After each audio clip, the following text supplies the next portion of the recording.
Bom dia para vocês que estão passando aqui pela live de hoje.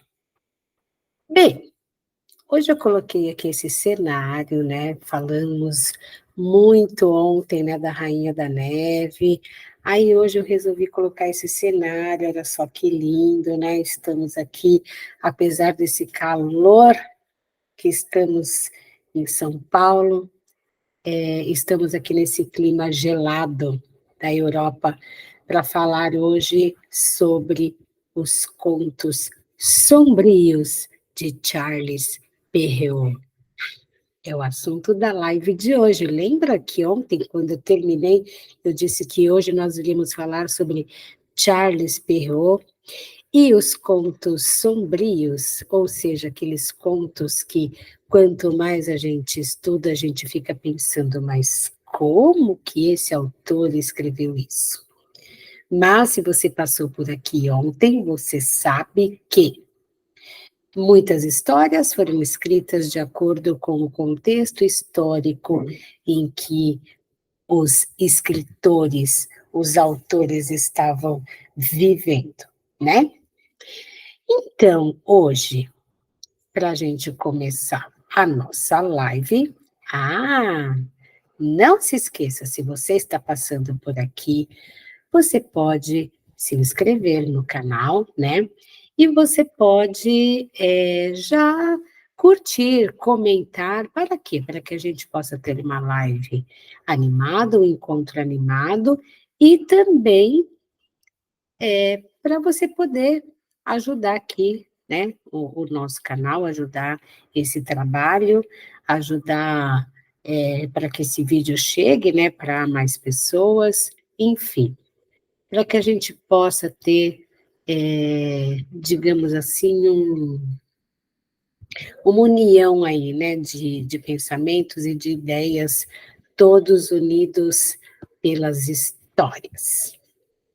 E me apresentando, né? Se você não me conhece, eu sou Lindy Barbosa e eu estou fazendo essas séries de lives, contar histórias, por quê, para quê e como. E se você não assistiu às lives anteriores, você pode estar assistindo, acessando aqui o canal e procurando a live 1, a live 2 do tema Contar Histórias, por quê, para quê e como. Hoje, eu disse que eu ia falar sobre esse assunto, né? Charles Perrault, o pai dos contos infantis sombrios. Gente, é muito importante a gente entender o sombrio dessa história. Para a gente falar sobre o sombrio dessa história, hoje eu trouxe ele. Sabe aquele livro que eu sempre comento? Então, hoje eu não esqueci, ó. Tá aqui. Opa! Tá aqui, ó. Tá vendo, gente, ó? Que dependendo de como eu aproximo, ele se mistura aí com a imagem do gelo, né? Olha só. Então, hoje eu trouxe aqui, ó, a psicanálise dos contos de fada. Esse livro, ele faz um grande compilado, né, de diversos contos de fada, fazendo uma explicação daquilo que eu já comentei aqui, que é sobre o contexto histórico, de como essas histórias são construídas, e como que esses escritores estipularam, digamos assim, o gênero, né? Como que eles pegaram todos os contos da tradição oral, todas, né, todos os contos, todas as histórias que já circulavam, mas como que eles transformam isso numa base, num gênero literário, que no caso o Charles Perrault, ele fundamenta, né? Ele fundamenta, ou seja, ele dá um alicerce para as bases dos contos infantis. Então, a estrutura do gênero literário, ele que é, digamos assim, o idealizador, né? Mas as histórias, como eu já deixei aqui, as histórias elas já eram contadas, elas já estavam aí, né, no mundo, na sua tradição oral, na oralidade, no quem conta um conto aumenta um ponto, enfim. Mas eu quero ler para vocês essa introdução para a gente poder entender aqui o nosso assunto. Então, olha só. Livro, novamente, A Psicanálise dos Contos de Fada, de Bruno Bettelin. E aí a gente vai para a parte do Chapeuzinho Vermelho, que está lá na página 203. Quem quiser depois consultar o livro. Então, olha só. A imagem de uma menina inocente e encantadora, sendo engolida por um lobo, deixa uma marca indelével na mente. Em João e Maria, a bruxa só planejou devorar as crianças. Mas em Chapeuzinho Vermelho, o lobo realmente engole a avó e a menina. Chapeuzinho Vermelho, como a maioria dos contos de fada, possui muitas versões diferentes. A mais popular é a dos irmãos Grimm, que eu também comentei ontem que os irmãos Grimm vão escrever lá no final, quando o Andersen já estava morto, né? Então, o Perriot também já tinha ido já faz muito tempo. Eles também só reescrevem as histórias do Perriot, do Andersen e de outros autores, de outros contos populares, né? Outros contos da tradição oral.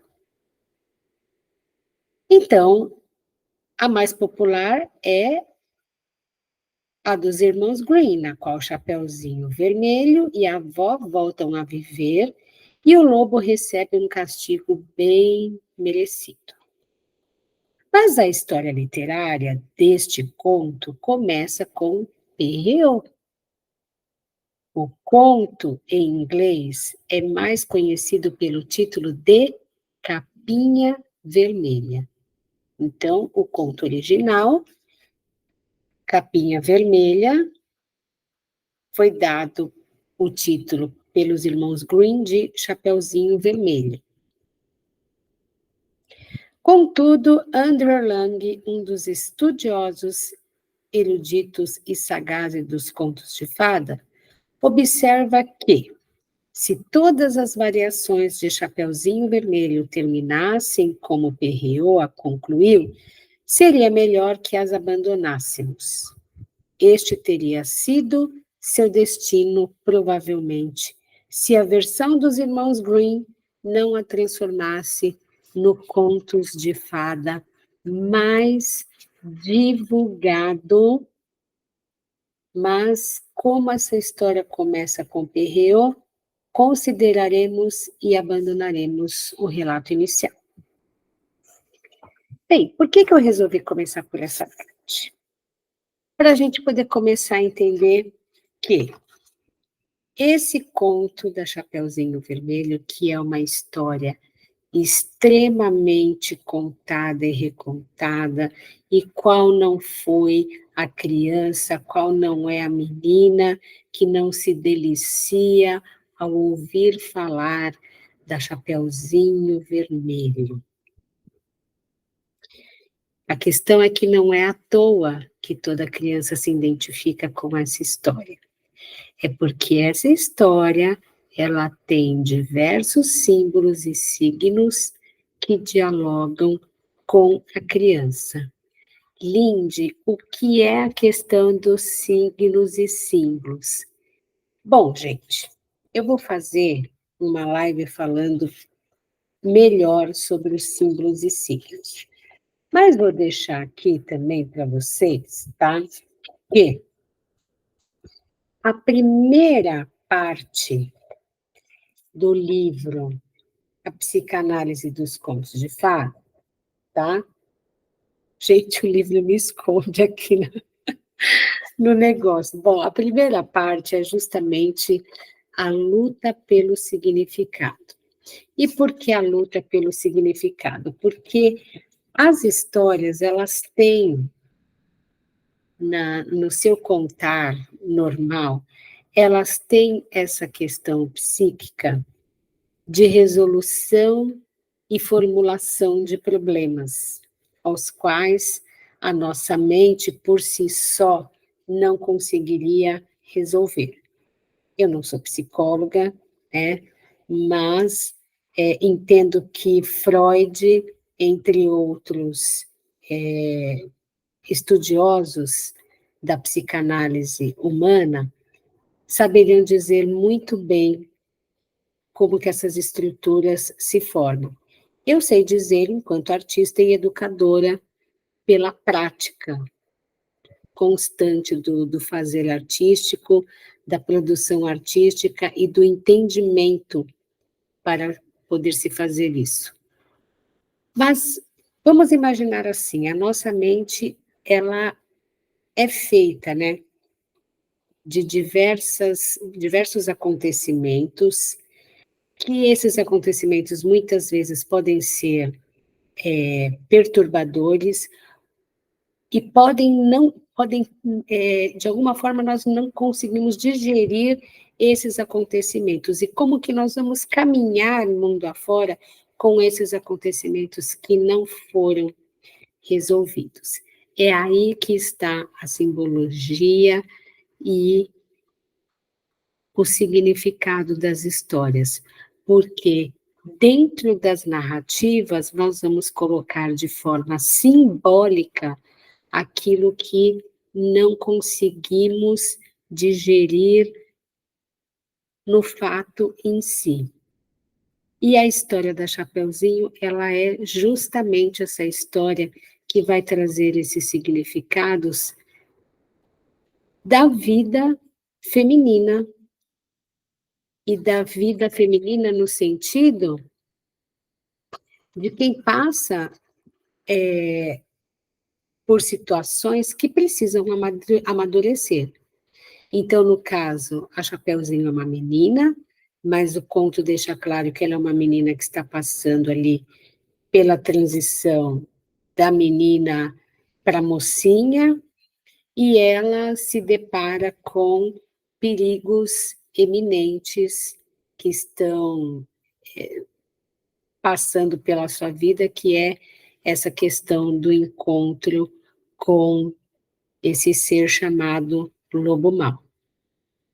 Bem, eu falei tudo isso para poder falar justamente dele, do Charles Perrault, que foi esse escritor e poeta francês que viveu, né, no século, entre o século XVII e XVIII, porque ele nasce em 1628 e morre em 1703.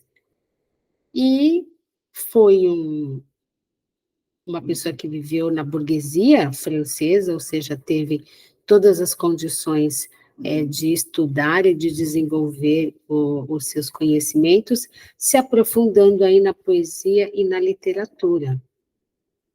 Então, enquanto pessoa que tinha acesso, né, ao estudo, obviamente teve acesso a diversos contos, a diversas histórias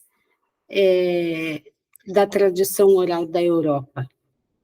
Mas o que que ele faz? Por que que ele se estabelece como o pai das histórias infantis? Ele cria justamente essa estrutura de como seria o gênero da literatura infantil, contos de fada. Então, ele estabelece como que vai ser essa narrativa e como que essa narrativa, né, essa narrativa vai trazer para a gente justamente esses símbolos e signos que eu estou aqui, de alguma forma, tentando falar para vocês na importância desses contos.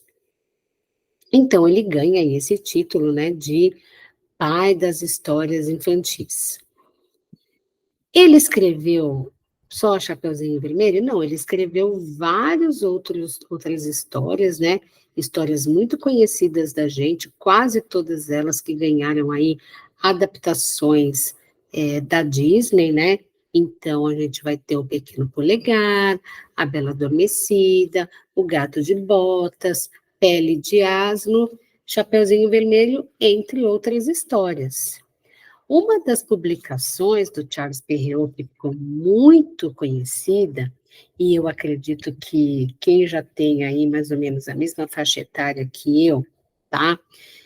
Deve ter encontrado esse livro em algum momento da vida, seja na escola, seja na biblioteca, no clube, em algum lugar que foi, já deve ter visto essa publicação que se chama Contos de Mamãe Gansa, que é uma das publicações do Charles Perrault, que traz esse compilado desses contos que eu cito aqui para vocês, tá?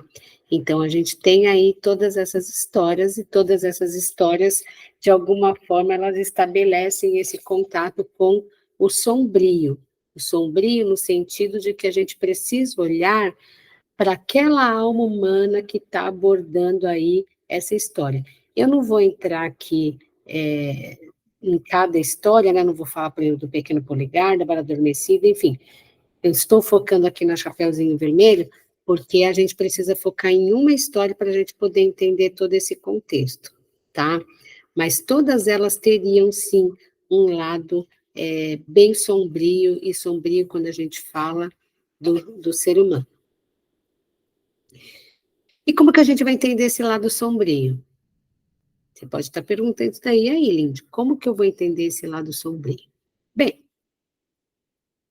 eu vou ler para vocês a versão do Perrault de Chapeuzinho Vermelho.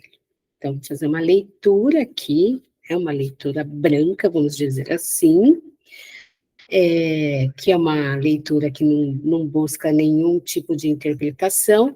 Enquanto isso, eu vou pedir para que vocês observem essa imagem que eu estou colocando aí para vocês, essa imagem que é uma das imagens presentes, né, uma das ilustrações presentes nos livros do próprio Perrault. Então, vamos à história. Chapeuzinho Vermelho.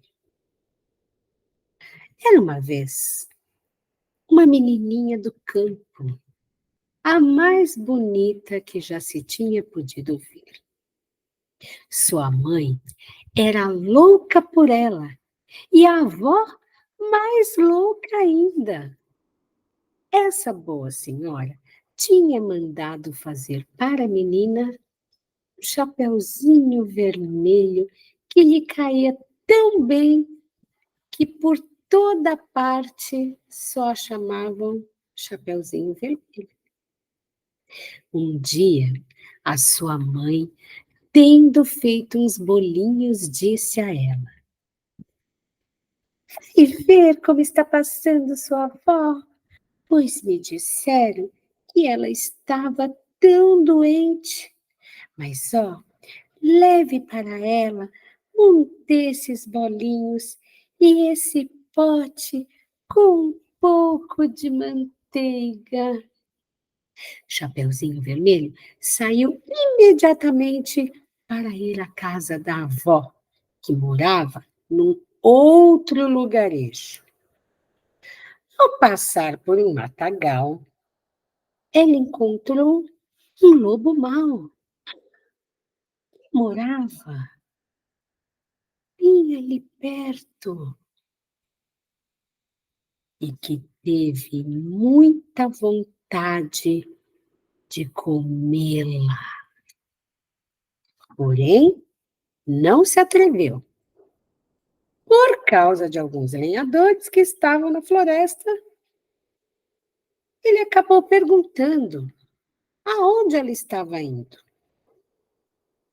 A pobre menina, que não sabia como é perigoso parar e dar atenção a um lobo, respondeu: "Eu vou visitar a minha avó e levar para ela um bolinho e um pote de manteiga que a minha mãe mandou." "Ela mora muito longe daqui?" perguntou o lobo. "Ah, é longe sim", disse a Chapeuzinho Vermelho. "É depois daquele moinho que se avista bem lá embaixo. lá na primeira casa da aldeia. Ah, sabe, disse o lobo. Eu também quero ir visitá-la. Então, vamos fazer o seguinte: eu vou por este caminho e você vai por aquele caminho. E aí nós vamos ver qual de nós dois chegará primeiro lá.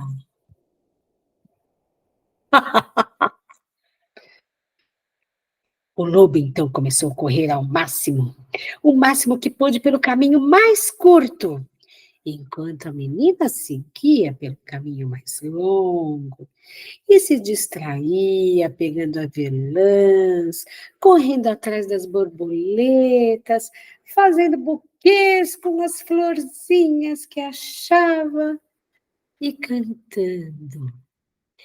Pela estrada fora eu vou bem sozinha, levar esses doces para a vovozinha.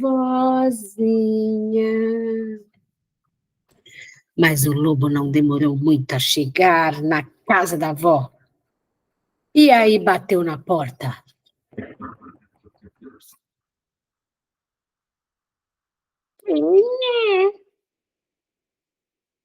É a sua... É a sua neta, Chapeuzinho Vermelho, disse o lobo disfarçando a voz.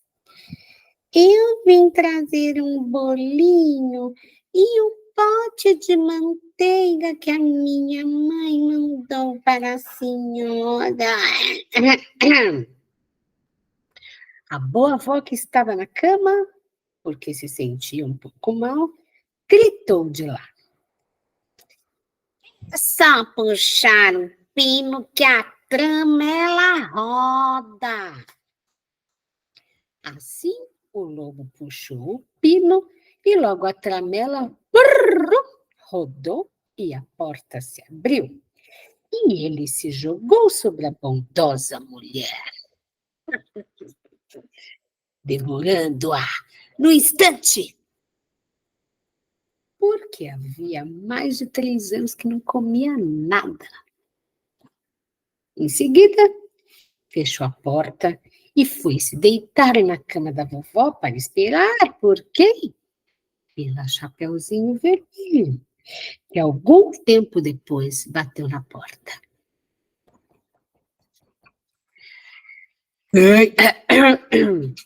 Quem é? Ao ouvir a voz grossa do lobo, Chapeuzinho Vermelho primeiro sentiu medo, mas acreditando que a sua voz estava gripada, respondeu: é a sua neta, Chapeuzinho Vermelho. Eu vim trazer um bolinho e um pote de manteiga que a minha mãe mandou para a senhora. O lobo, afinando um pouco a voz, gritou de lá. É só puxar o pino que a tramela roda. Chapeuzinho Vermelho então puxou o pino e a porta logo se abriu. E a tramela rodou. Ao vê-la entrar, o lobo lhe disse, se escondendo na cama, bem embaixo da coberta: ponha o bolo e o pote de manteiga na arca onde fica o pão e venha se deitar comigo. Chapeuzinho Vermelho, então, tira a roupa e vai se esticar na cama, onde leva um susto tremendo ao notar a aparência de sua avó, vestindo penhoar Diz para ela: que braços grandes você tem, vovó. É para te abraçar melhor, minha filha. Que pernas grandes você tem, vovó. É para correr melhor, minha filha. E que orelhas grandes que você tem, vovó. É para te escutar melhor, minha filha. E que olhos grandes que você tem, vovó. É para te escutar melhor, minha filha. E que dentes grandes você tem, vovó. São para te comer. E dizendo essas palavras, o lobo mau se atirou em cima de Chapeuzinho Vermelho e a comeu.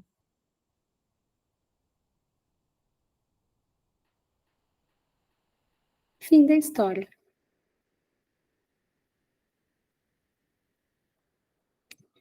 Então,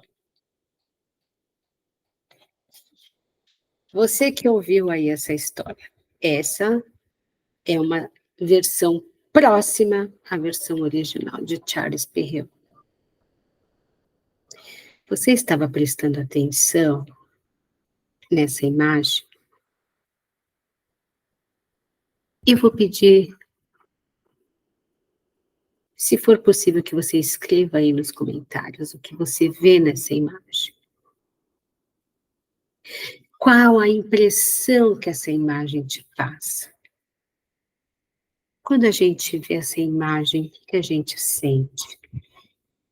A gente sente medo, nojo, espanto, enfim, pode ser tantos outros sentimentos.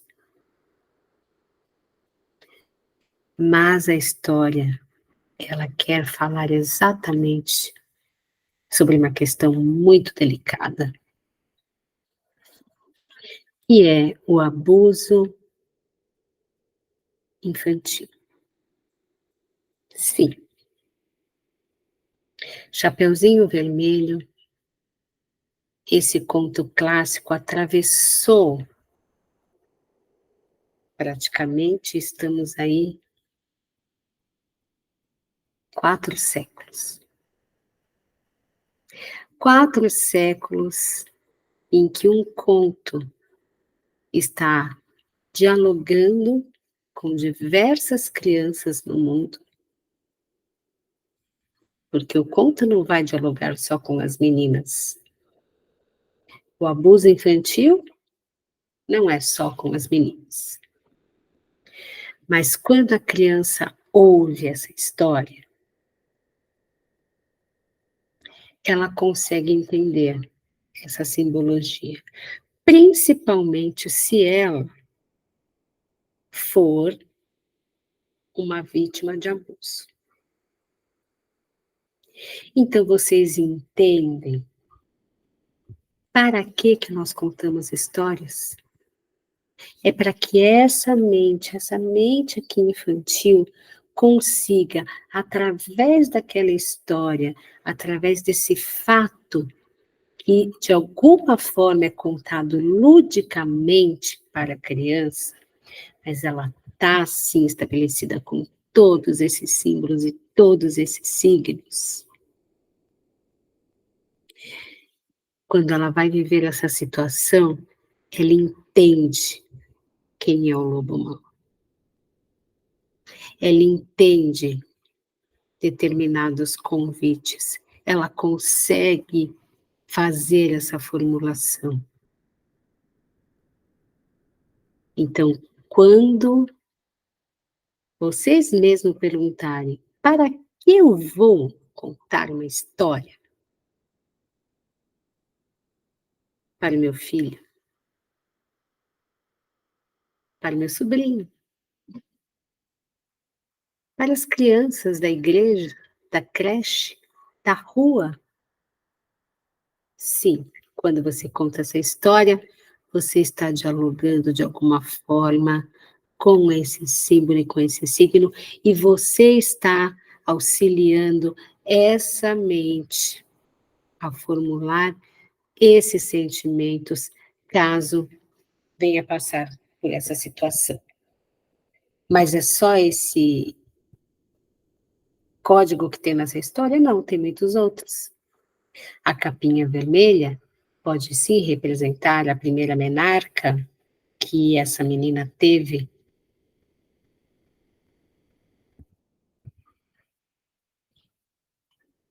A avó pode representar o cuidado, mas também pode representar o problema. Por que que essa mãe manda a filha visitar a avó e por que essa avó mora tão longe? O que está se querendo dizer sobre as relações familiares que estão embutidos nessa história? O lobo, o lobo, lembrem-se, vem das fábulas, porque Êxopo conta as suas fábulas, colocando os personagens, quem? Os animais.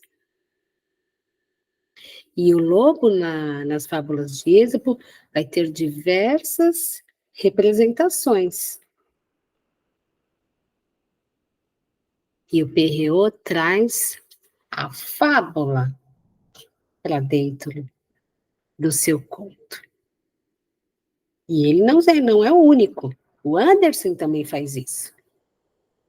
Porque, como eu disse desde a primeira live, a primeira estrutura literária é a fábula. A primeira organização da tradição oral, quem fez foi Êxopo, com as fábulas. Só que Êxopo não escreveu. Está lá na primeira live. Eu não vou voltar nesse assunto. Aí você vai lá na primeira live, você assiste para você poder entender, tá? Mas, enfim, esse é o lado dito sombrio dos contos. Eu não digo que é sombrio, eu digo que é o lado necessário para se abordar temas. Portanto, você que é educador, você que é professor, professora, arte educadora, artista, contador de história, você que está vendo esse vídeo, e aí você fala, vamos montar um espetáculo teatral, vamos fazer uma contação de histórias, vamos fazer um teatro de fantoche, vamos fazer um teatro de animação da história Chapeuzinho Vermelho. Lembre-se, você vai estar lidando com todos esses símbolos e signos que você é responsável a transmitir para essa criança. Então, saiba como fazer para que esse símbolo realmente chegue nessa criança da forma adequada que ele deve chegar, que ele deve se comunicar. E é aí que está o trabalho do contador, porque quando nós vamos construir o roteiro da história que a gente quer contar, nós vamos construir esse roteiro entendendo todo esse universo. E essa história, ela não é só uma história, ela é mais uma história que vai ser recontada para que essa criança tenha acesso e tenha a oportunidade de ouvir essa história para formular os seus próprios sentimentos. E é sempre isso que a gente vai pensar. Bem, então, A gente nasceu, né, acreditando que a Chapeuzinho Vermelho foi salva por esse caçador, né, e o caçador foi lá, e aí não deixou ela ser devorada pelo fogo. Enfim, a gente já ouviu aí tantas versões. No Perreau não tem o caçador aparece, se não me engano, nos Irmãos Grimm, mas o Perreau não coloca essa figura do caçador. Mas, enfim, é para a gente realmente refletir, tá? É para a gente refletir, e eu gostaria que vocês deixassem aí os comentários de vocês, e gostaria de também de fazer mais uma porta aqui, uma parte aqui do livro,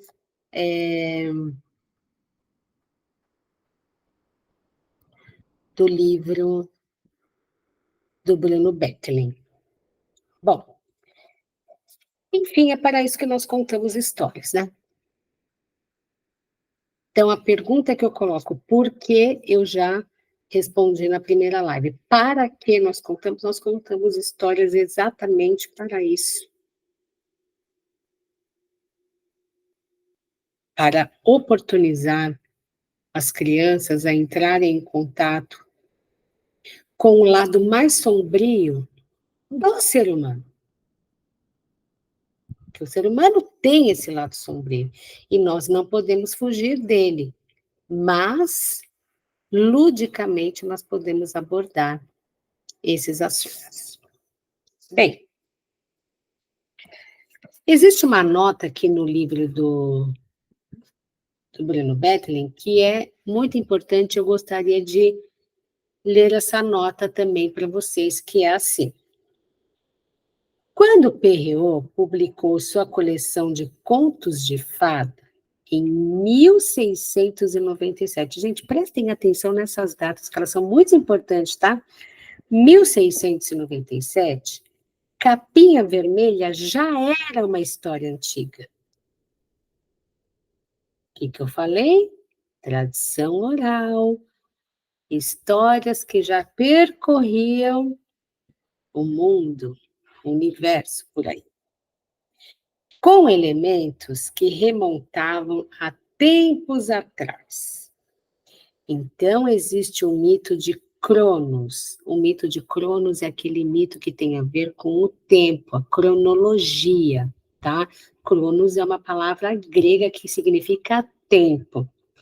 Então, existe o mito de Cronos, onde ele engole os filhos que, de modo miraculoso, conseguem sair de seu estômago e, no lugar deles, colocam pedras pesadas.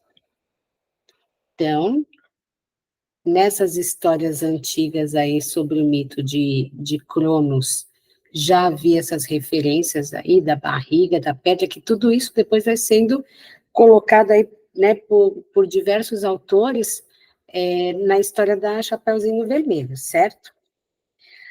Há uma história latina, aí a gente saiu daquele universo europeu, tá bom? Saímos do universo europeu, da Grécia e tal, ó.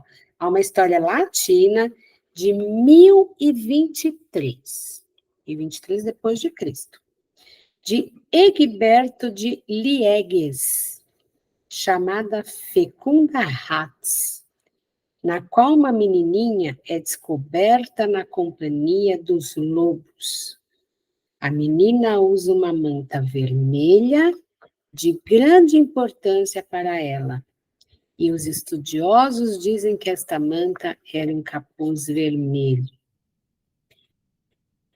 Não vou entrar, obviamente, em detalhes aqui, mas se alguém que estiver assistindo essa live conhece um pouco daquele livro, Mulheres que Correm com os Lobos, vai entender essa referência que eu estou trazendo aqui, dessas histórias que já percorriam aí a tradição oral.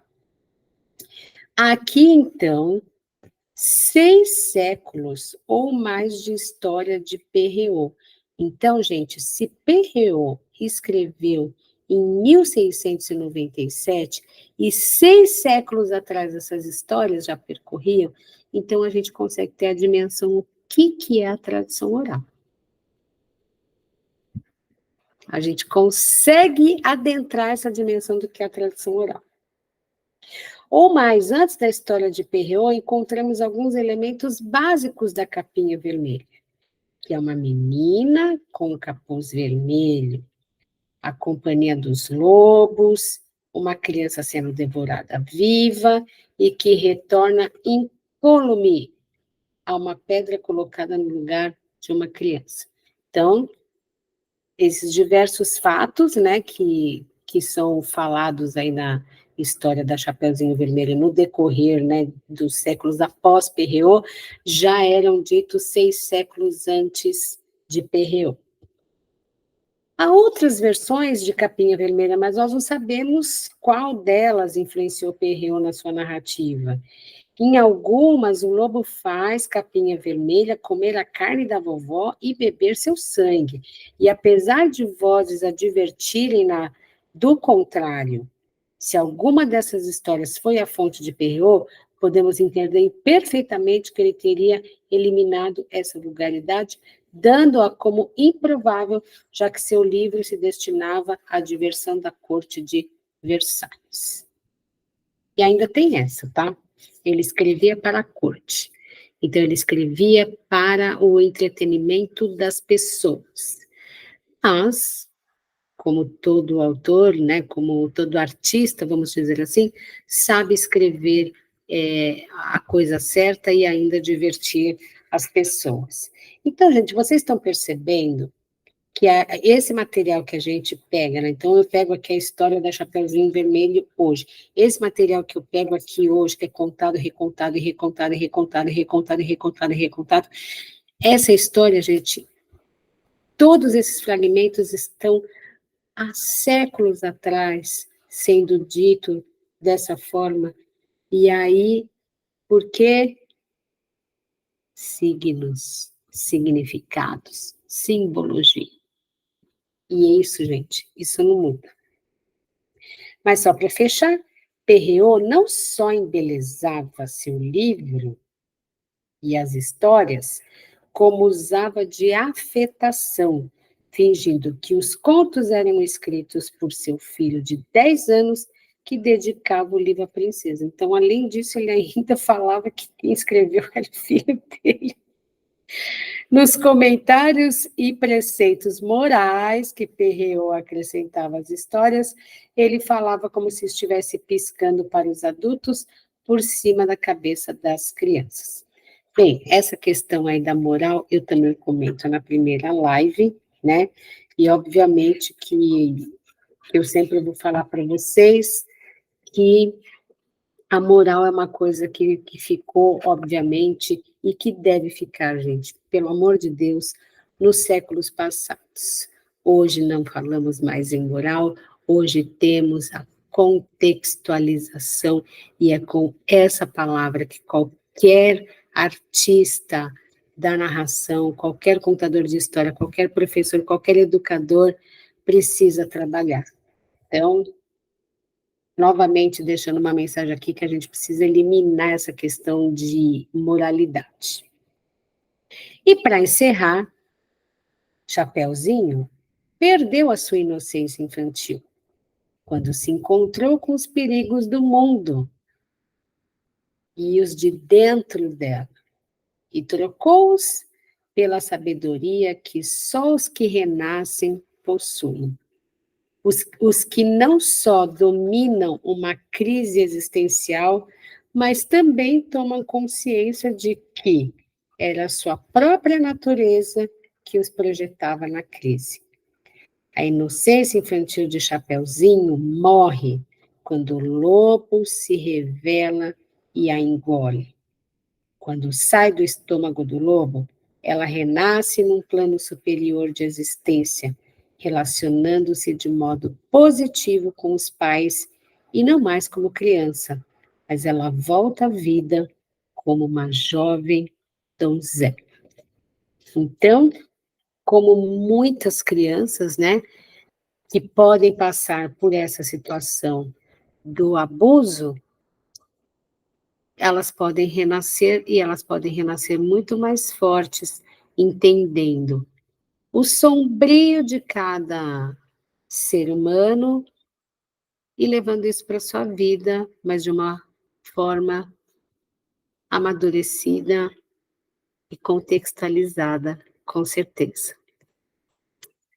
Bom, gente, eu espero que vocês estejam gostando aí desse bate-papo que eu tenho proposto aí esses dias sobre essa questão do contar histórias e da importância, né, de nós sabermos contar as histórias. E amanhã teremos aí a nossa última live, né, desses 4 dias que eu propus esses encontros, e amanhã a gente vai falar do como, né? Então, como que nós podemos contar histórias? E aí eu vou dar umas dicas para vocês de como que vocês podem elaborar, né, uma história que já foi recontada tantas vezes, mas lógico, com o seu tempero pessoal, porque afinal de contas, gente, afinal de contas, o contador de história quem é? É você, né? Então você pode trazer esse elemento novo aí para as histórias, tá bom? Gente, muito obrigada aí pela participação de vocês. Um grande abraço e a gente se encontra amanhã no na nossa última live sobre esse tema. Mas eu espero fazer outras com vocês, tá bom? É só deixar também sugestões para a gente poder abordar aí temas interessantes relacionados ao universo da contação de história. Beijo para todo mundo. Até a próxima.